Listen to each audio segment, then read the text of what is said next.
Sebanyak 135 laporan polis diterima sejak kempen Pilihan Raya Kecil PRK Parlimen Pulai dan DUN Simpang Jeram berlangsung pada 26 Ogos. Dan untuk jam ini, kempen telah pun berakhir. Bagi melihat secara keseluruhan perjalanan 14 hari kempen, kita terus saja bersama rakan setugas Hasimi Muhammad yang mengikuti rapat PRK berkenaan. Baik, terima kasih rakan setugas di studio 11.59 malam tadi, maka berakhirlah sudah kempen untuk PRK Parlimen Pulai dan juga DUN Simpang Jeram.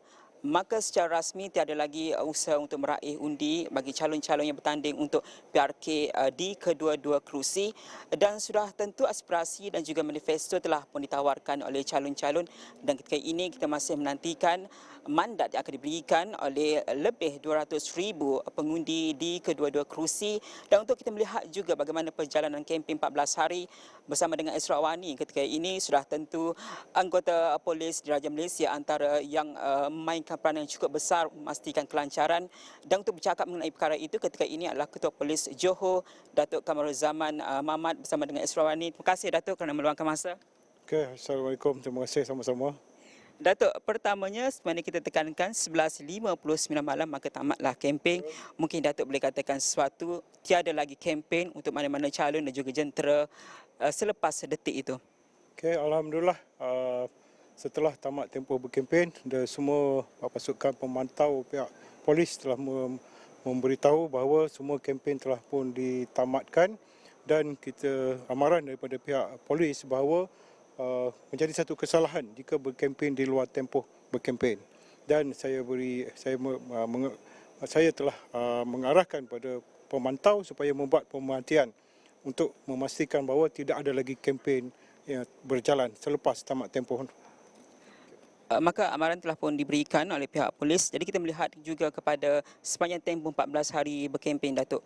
Bagaimana perjalanan kempen tersebut dan berapa banyak kertas siasatan yang telah dibuka dan apa jenis-jenis kesalahan yang setakat ini diterima oleh pihak polis? Okey, dalam tempoh berkempen 14 hari ini, pihak polis telah menerima permohonan 520 permit untuk mengadakan kempen dan juga berbagai cara kempen. Walau bagaimanapun, sebanyak 504 permit yang telah diluluskan oleh pihak polis, memandangkan ada beberapa permohonan dibuat kerana tidak mematuhi peraturan. Seperti mana, sebagai contoh, mereka memohon untuk mengadakan ceramah di masjid. Memang pihak polis telah menolak permohonan tersebut. Begitu juga dengan untuk mengadakan ceramah di luar kawasan pilihan raya pun ditolak oleh pihak polis. Itulah antara sebab yang pihak polis telah menolak permit tersebut. Dalam tempoh kempen, kita dapati bahawa semua berjalan dengan lancar, dan dalam tempoh tersebut 14 hari ini sebanyak 135 report polis telah dibuat oleh berbagai pihak, termasuklah daripada pihak majlis daerah, dari pihak pasukan pemantau pasukan pilihan raya dan juga daripada orang individu. Dan daripada 135 laporan polis ini, sebanyak 6 laporan polis disiasat, 4 disiasat oleh Ibu Pejabat Polis Kontijen Johor sendiri, manakala 2 lagi disiasat oleh Unit Siasatan Jenayah Terkelas Bukit Aman.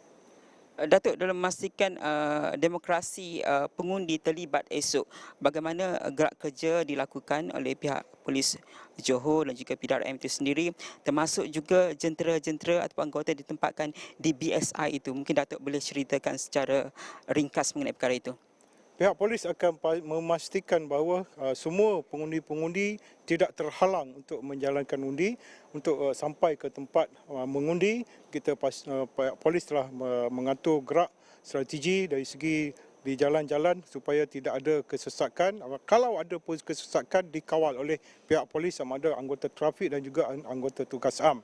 Begitu juga di pintu-pintu masuk, terutamanya daripada mungkin warga kita dari Singapura yang bekerja di Singapura untuk balik mengundi pada esok ataupun pada malam ini, kita telah melipat gandakan kehadiran polis, terutamanya di kompleks CIQ di kedua tempat, iaitu di BSI, Bangunan Sultan Iskandar, dan juga di KSAP, iaitu kompleks Sultan Abu Bakar, ditambah keanggotaan termasuk juga anggota trafik untuk memastikan bahawa perjalanan kenderaan walaupun sesak tapi tidak ada mereka yang melakukan kesalahan seperti potong queue dan sebagainya.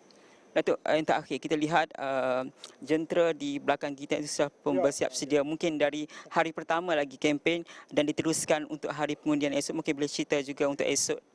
Alright, untuk di belakang saya ni terdiri daripada 90 pegawai anggota yang membawa kereta peronda dan juga 60 anggota URB, unit ronda bermotosikal yang menggunakan setiap masa sebanyak 15 kereta peronda akan berada di kawasan Pulai dan juga ditambah dengan 20 unit ronda bermotosikal di kawasan Pulai.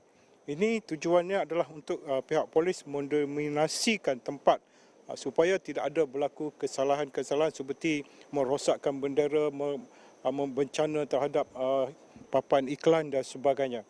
Dan alhamdulillah sehingga hari ini hanya hasil yang kita dapati bahawa hanya berlaku 2 saja, iaitu kerosakan terhadap papan iklan dan juga kerosakan terhadap bendera.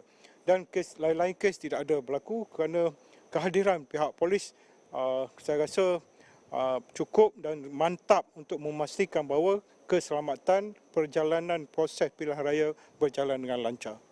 Baik, terima kasih.